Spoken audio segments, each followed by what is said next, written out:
Армысыздар. Сіздермен бірге Елдар Бақпай бұл жақынға шолу бағдарламасы және оның толығырақ арнайы айдары. Біз сіздерге осы аптада Иракта өткен шешуші сайлау туралы әңгімелейміз.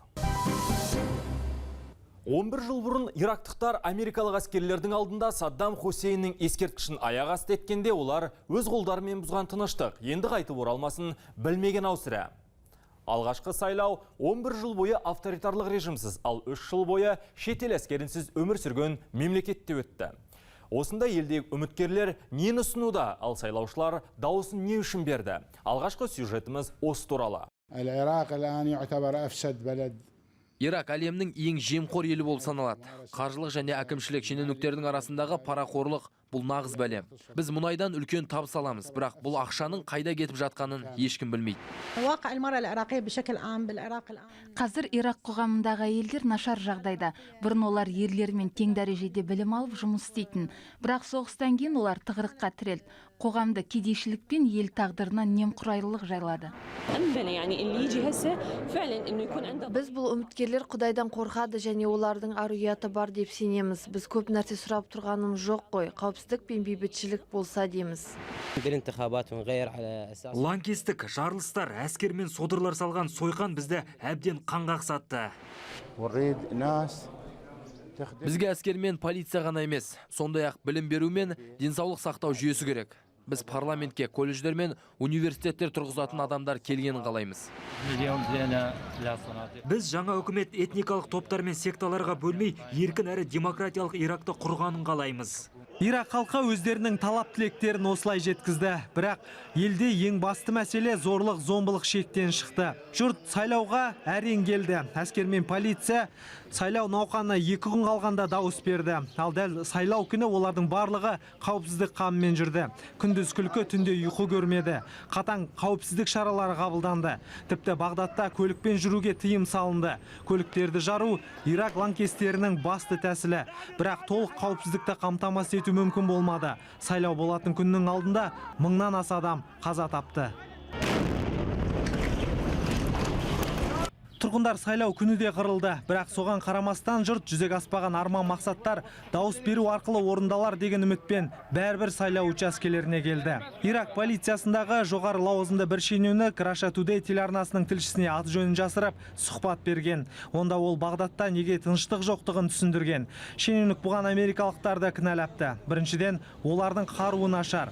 Саддамның кезінде Ирак полициясын Ресей қаруландырды. Екіншіден, америкалықтар еш нәрсеге үйретпеді. Полицияда ізгесушілер жоқ, барлау қызметі жоқ. Бар болған америкалықтар сияқты жұмыс деген түр танытып жайбарақат жүреді. Ал мұндай әдіс Иракқа жүрмейді. Ирак қауіпсіздігінің басты ауруы мынада. Барлығы өзара келіседі. Мұны әдетті жемқорлық деп атайды. Ал қарапайым халық зорлық зомбылықтың ушығуына биліктің нәтижесіз саясаты кінәлі деп есептейді. Біз елді қиратып жатқандар арылу үшін сайлауға баруымыз керек. Сондықтан қандай жағдай болмасын бару қажет. Ең құрғанда полиция бізді ертең қорғасын. Сосын бәрін өзгертеміз. Біз лаңкестерге және қарғыс атқыр үкіметке ерегескенде сайлауға барамыз. Алланың жәрдемімен біз ертең жағдайды түзейміз. Ирак отаршылардың ықпалымен шииттер, сүнниттер мен күрдтерді бір тудың астына біріктіріп қолдан жасалған осы аймақтағы ең жасанды мемлекет болары. Ирактағы мұсылмандардың көбі шииттер, аз топ сүнниттер бар, ал халықтың 17%-ға жуығы сүнниттік ағымды ұстанатын күрдтер. 2011 жылы америкалықтар Ирактан кеткен соң шииттер басқарған үкіметке әй дейтін әже, қой дейтін қожа болмады. Ирак сол баяғы 2003 жылғы кейпіне қайта оралды. Бірақ бұл жолғы айырма билік тізгіні шииттердің қолына көшті. Күрдтер толық автономияға қол жеткізіп, олардың экономикасы қарыштап дами бастады. Бірақ олардың көксегені бұдан да зор болатын. Олар әзірге даулы аймақ деп саналатын жерлерін қайтарып алуды. Сондай-ақ мұнайды емін-еркін экспорттауды көздеп отыр. Ал Бағдаттағы орталық билік бұған әсте жол бермек емес. Осылайша күрдтерге мұнай табысынан түскен үлестерін бөлуді толық тоқтатты. Бағдат билігі сүнниттерге мүлде мұрын шүйіріп қарағанда емес. Осман империясы кезінен Саддам Хусейн режимі құлатылғанға дейін билікті ұстап тұрған сүнниттер өздерінен де Ирактағы екінші сортты азаматтар ретінде сезінуде. Америкалықтар кеткен соң билік сүнниттік саясаткерлерге қарсы бағытталған сойқанды бастап кеп жіберді. Ақыры сүнниттерге қырып жоюға бағытталған қуғын сүргін шииттер мен күрдтердің де наразылығын тудырды. Нәубеттен азап шеккен сүнниттер бірігіп, радикалды тәсілдерге көшуге мәжбүр болды. Сүнниттер шоғырланған батыстағы Анбар провинциясы олардың наразылық қозғалысының орталығына айналды. Ал соңғы айларда бұл қарсылық жаппай соғыс қимылына ұласты. Қазір Ирак және Левант, Ирак әмірлігі радикалды сүнниттік ұйымының содырлары елдің ондаған пайыз аумағына бақылау орнатуда. Әрине, бірінші кезекте шииттерге қарсы бағытталған лаңкестік белсенді әрекеттер тоқтар емес, керісінше күшейіп барады. Содырлардың сондай-ақ Аль-Малики әскерінің айуандығынан Анбардан халықтың 25%-ы босып басқа аймақтарға кетті. Провинциядағы сайлау шарасы өткізілген жоқ. Біз Анбар тұрғындары мұнда Бағдадқа дауыс беріп, бүкіл саяси жағдайды өзгерту үшін келдік. Біз әділетсіздікті жойып, сүнниттерді қудалау мен жемқорлықты тоқтатуды қалаймыз. Біз өз халқын, өз елін, Иракты сүйетін жақсы адамдарды, сұңғыла саясаткерлерді сайлау үшін келдік. Ирак әскерінің сүнниттік топтарға қарсы әрекеті еш нәтиже бермеді. Бұл жағдайға қосымша қарулану шарасы да көмектесе алмады. Олардың жүйесіздігі мен сатып алынған қару-жарақтың алуандылығы Бағдадта отырып, тиісті шешім қабылдайтындардың ақыл-есінің дұрыстығына күмән туғызады. Бұл келісім шарттарды жасаудағы жемқорлық көлемде қайран қалдырады. 107 партиядан түскен 9000-нан астам үміткер парламенттегі 328 орынға таласты. Көптеген үміткерлердің бағдарламалары сайлаушылар үшін белгісіз күйде қалды. Тұрғындар жай ғана өз адамдары дінде сурылас жерлестер үшін дауыс берді.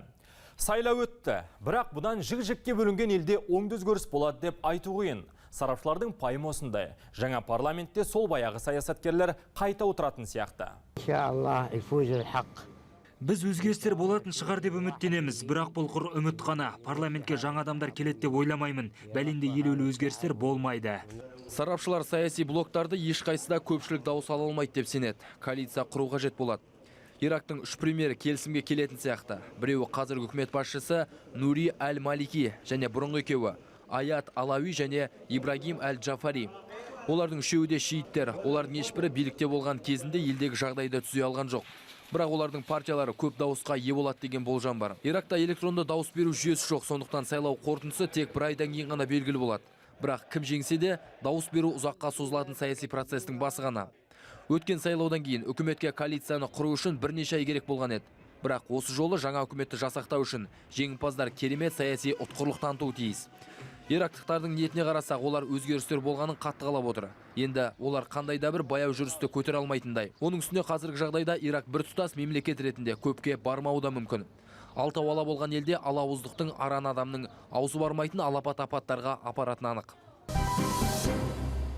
Аладдиннің сиқырлы шамы фильміндегі Бағдадта бәрі тыныш қанатты сөзінің ендігі мәні жоқ тәрізді. 2003 жылдан кейін Иракта зорлық зомбылық көріністер жоқ видеоны табу қиын, бірақ біз оны таптық. Бұл бейнежазбаны Ирак астанасының бір тұрғыны шетелдік достар үшін YouTube порталына салыпты. Туындының аты «Менің Бағдатым» деп аталады. Ол астанасын осылай көргісі келеді. Ал мен сіздермен тура бір аптаға дейін қоштасамын. Жер жаһан тыныш, еліміз аман болсын ағайын.